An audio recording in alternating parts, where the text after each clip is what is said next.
Let's show 'em who's boss!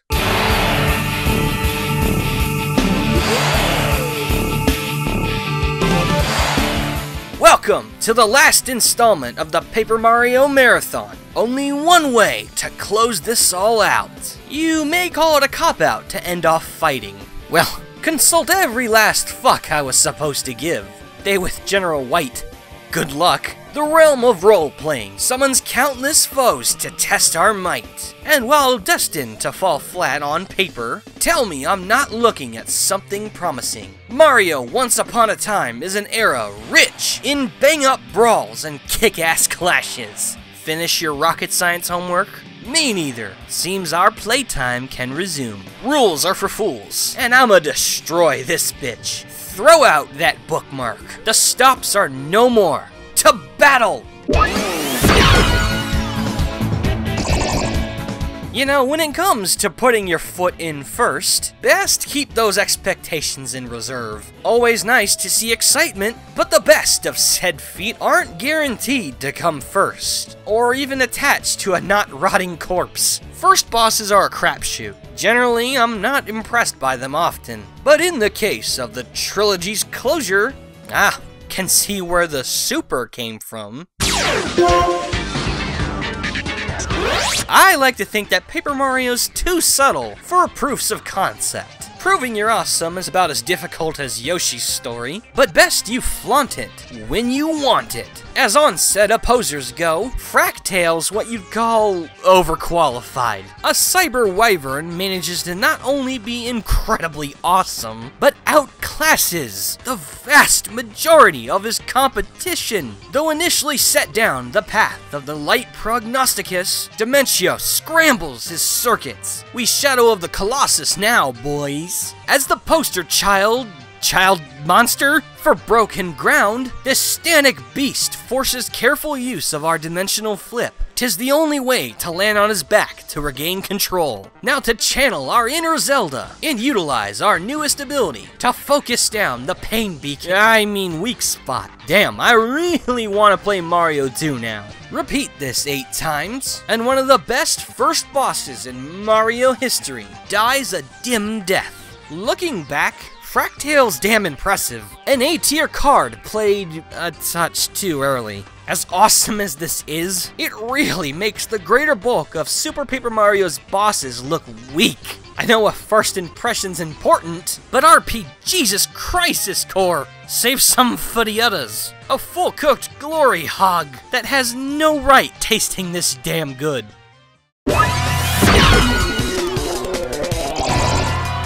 I may or may not care that this isn't exactly my protocol, but let's watch the YouTuber try and play Demolitions Expert. There's only 2 letters setting boss and bomb apart. How you go about disposing of those S's determines whether we walk away like badasses or roleplay as fleshy confetti. Given our fuse time of 99 floors of epicness! Don your shades, people. Biggish words and the fanciest similes do very little to properly detail just how grateful I am. Thousand-Year Door is well balanced in regards to difficulty, but pinpoint balance won't give me the rush I'm looking for. Flip it all over and send all blood to my head. Only the craziest fuck with Bombtail. The long-dead eldest brother of the Hooktail family is legendarily regarded as a threat even deadlier than the Demon of Rogueport. While debatable, he's certainly top 3, and I needed that. This is a battle that thrives on its impossibly huge buildup and sheer intensity. The trek through 99 straight floors of minimal resources and hellish battles ends with an undead beast with almost 250 combined HP and some of the most dangerous offense of any boss. It gets ridiculous, juggling everything riding on this fight, managing your resources, putting out enough damage, keeping your partners alive, and most importantly, dealing with this boner's wide range of status inflictions. Tacos, Beetlejuice, Other M did nothing wrong. I can fucking confuse you! With any strategy that isn't Danger Mario, in endurance levels are put to the test, especially if you go in blind. May have been disappointing to come all this way for another goddamn reskin, but it's a great undertaking nonetheless, and a beloved addition to any player's memory album.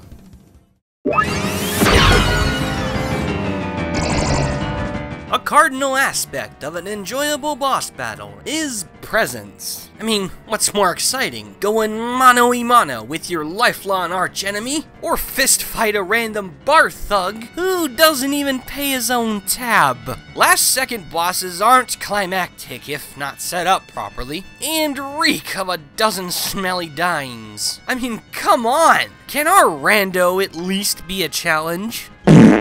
Well, damn, thanks! Some choices are easy, others not so much. Huff and Puff is on the guest list for both parties. Paper Mario 64's Star Spirit Guardians range from iconic to only slightly less iconic. Meet the sole exception. As a villain, a mud-flavored glob of cotton candy proves largely forgettable. And if I was paid to recite a quote from him, I'd be no doubt short of a paycheck. Nevertheless, this list honors boss battles. Welcome aboard, mate. The king of Cloudy Climb may be a lame character, but he's one hell of a roadblock. Like any true Cloud, this fucker's a giant noob nuke, bursting with options upon options to overwhelm those unable to read him. Every ounce of damage dealt divides into backup rough puffs, all of which amplify his already high damage output, and refunds every last hit point, which brutally punishes blind focus fire and forces smarter approaches. It remains a constant challenge of focusing down Huff and Puff and controlling his insane health regen at the same time. Gets ludicrous when you also factor in his devastating special attacks. If you weren't good at the game before, you will be after this. It's an innovative take on a chapter boss's abilities, but is partly the reason why I refuse to rank him higher. He's much easier to take out once you learn his design. He'll huff, and he'll puff, and he'll blow your mind, but only on your first playthrough. Feels shitty to give the pity. Still, pretty nice of him to teach you some strategy, no? What is it with boss rematches and their 100% badassery rating? Nothing beats the original, they said oh so confidently. Original too weak to take that beating, me said shitheadedly. Don't matter if that first impression stinks something fierce, a second chance can freshen up the matchup in ways most can't even expect. And while I predicted Crump to return, goddamn, not like this. Oh looky, another reskin!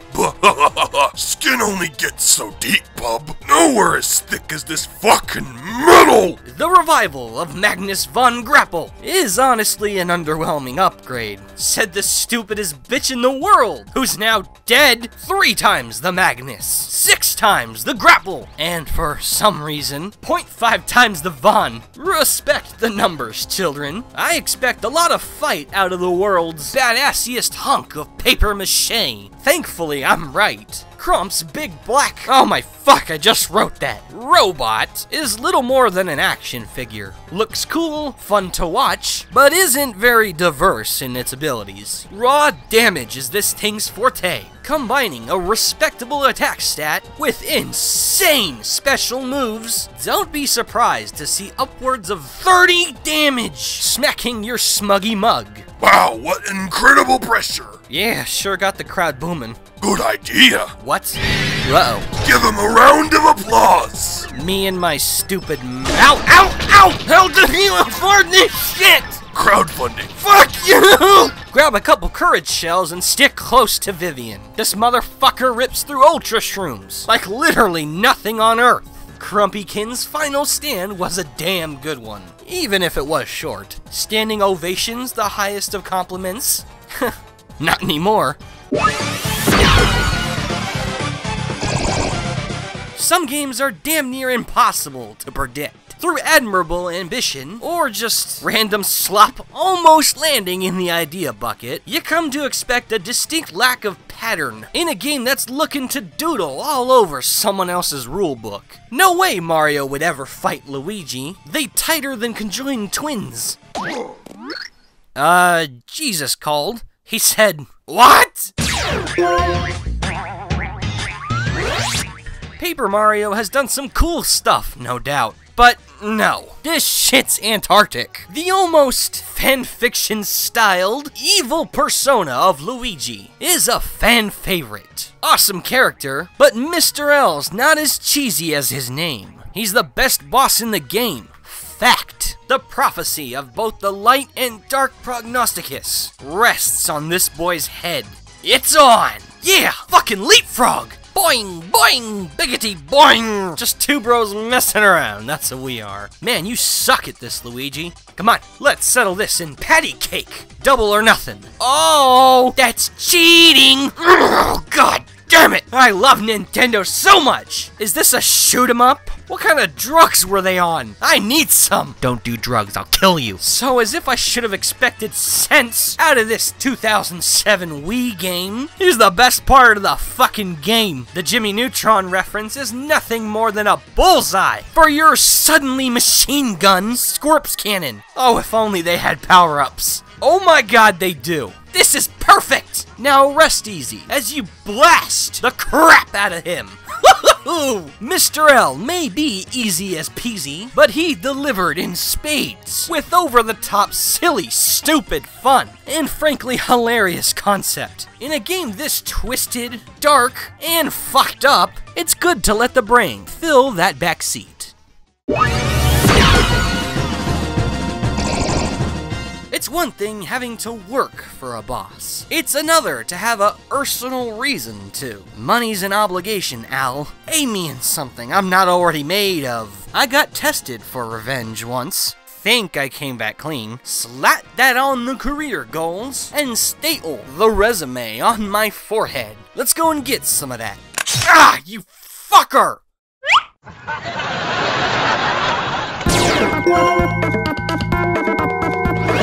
I caved. Can finally see why our eldest forefathers lived in those nasty things. Hard to remain hot shit with literally all the fans on you day and night, but you'd have to cheat to find a cleaner method of keeping so stinkin' cool. Dupliss speaks for himself, and even my voice is quiet in comparison. 'Tis why I got some megaphone.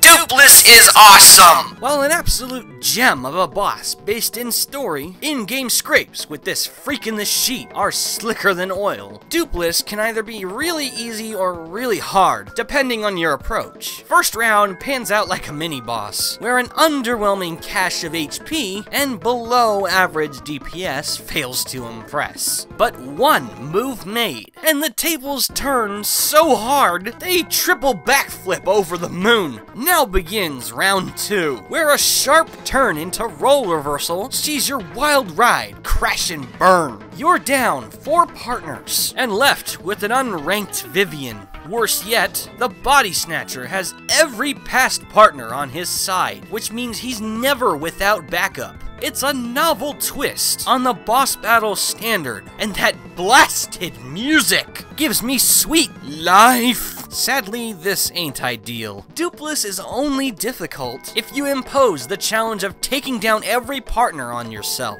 He's very easy when focused down. They could have pulled all the stops to make this a two-sided war of strategy, but I'm probably expecting too much there. It's a classic standoff with just enough charm to fuel my smile. I'll take my hat back, thank you. I'm the one having the real party. Can we just be honest for a second here? It's pretty cool when a game sets out to take itself seriously, assuming it's got the talent. But we as gamers don't really ask for much other than entertain me, bitch. In this sea of do-or-die face-offs, one remains a much appreciated jump off the edge and into the loony bin. General Guy, report!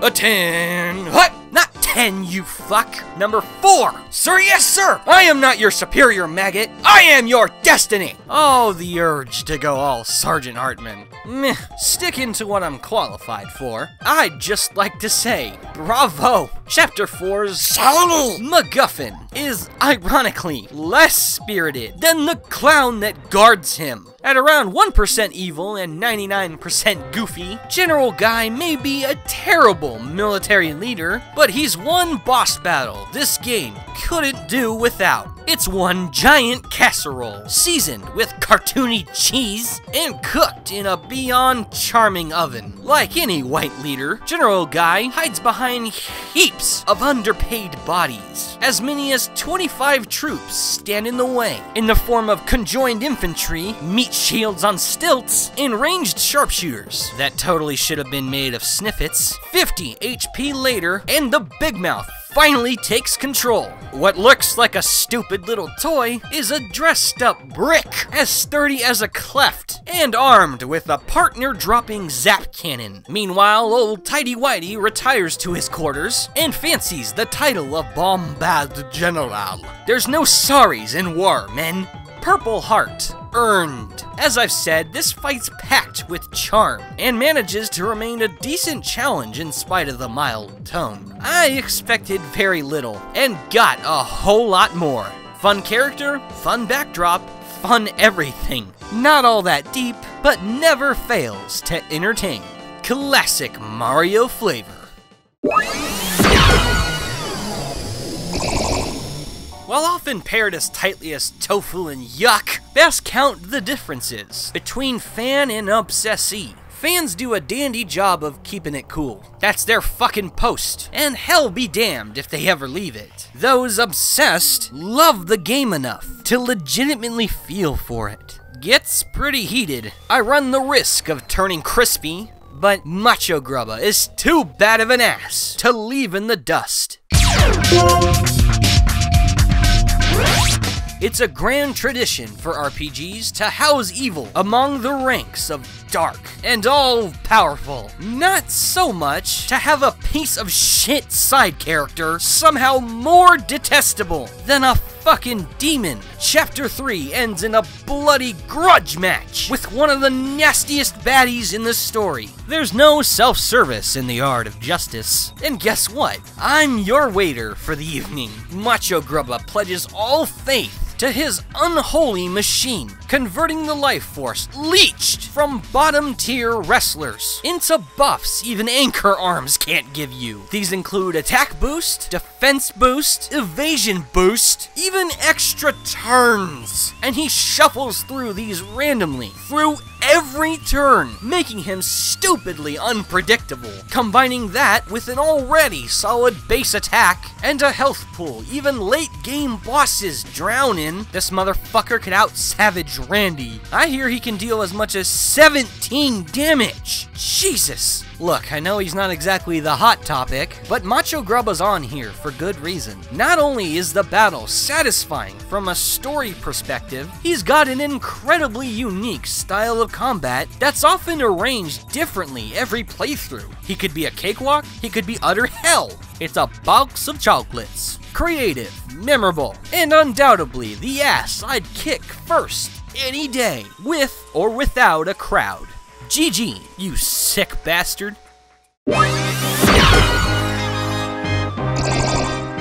Desirable as it may be, filling the role of overachiever isn't a necessity. I mean, yeah, always do your best, but there's nothing wrong with breaking even so long as you get by, and respect the rules of the value game. Of course, that's if you're mortal. For ye gods that gift us 64 megabits of ecstasy. Poof! Magic. Always staying frosty. As hard to avoid as ice puns on a shitty countdown, not a damn thing about the Crystal King's placement proves surprising. Being the class in Classic is plenty enough reason to see Mr. 10 Below rise above all but one. Bowser's final guardian is a gleaming cornerstone in Paper Mario's boss collage, bearing a god-tier design, fantastic battle theme, and has never dropped his 5-star difficulty rank. Along with having a health pool as deep as the game's super bosses, the Kaiser of all things cold is incredibly dangerous. In what feels like the possible inspiration for Blizzard Midbiss, this creep pits the numbers against you through a reliance on status-proof crystal bits, phantom duplicates, as well as being the only boss with access to health regen and a crippling status in the form of freeze. That's necessary. Mother of fuck, I hate those crystal bits. And I love you, Lackluster. For a being present in nothing but gameplay, the Crystal King instills a wide spectrum of emotion into his would-be challenger. The mysterious design and lack of background is a source of intrigue, whereas his daunting damage potential, combined with powers and tactics only jerks abuse, frustration's the only thing keeping me warm. Iconic, mystic, and ruthless, this fan favorite forever rests upon a holy throne. Even Cool would say he's cool.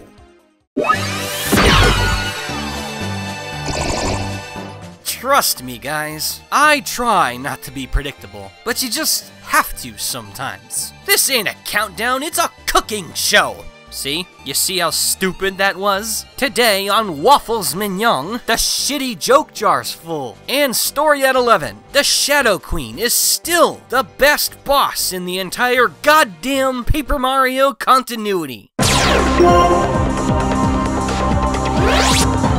The battle with darkness may just be the oldest matchup in the book, taking the form of every ounce of baneful energy imaginable. Can't say the figurative is any match for the literal. When Thousand Year Door isn't being creative as fuck, it's most likely being RPG as fuck. Look no further than the outstanding final battle. The climax of this badass bestseller sees a sterling standoff with a demon of legend. Real shit. And real good. The Shadow Queen has a petrifying rep for being a monumental challenge shrouded in disturbing thematics. You best be a believer. Only they prevail. An expertly built up, multi-phase descent into madness awaits. Round 1 sets the tone into effect, where a 2v1 with a possessed Peach, yes, we're fighting Peach, begins with the next level disturbance, and ends with a hopeless clash with an untouchable titan. It's half past the darkest hour, but a soul-sanctifying spirit bomb gives us our second chance to conquer this 150 HP behemoth. The final round is a hellish voyage through some of the highest stats and shakiest strategizing in the game. Absurd health pool combined with HP drain, self-healing, powerlifting, defense penetration, status infliction. Do I dare even mention the damage output? Bringing anything but your A-game to this fight is a death wish that's sure to be granted. There's no questioning it. The Shadow Queen is the best boss in the series. Fight me, and you'll fall like her. The stakes are high, the difficulty is high, the payoff is high, the good is high, and her rank couldn't possibly be anything but. This is being Fawful's Minion. Hope you enjoyed the Paper Mario Marathon. May we meet again.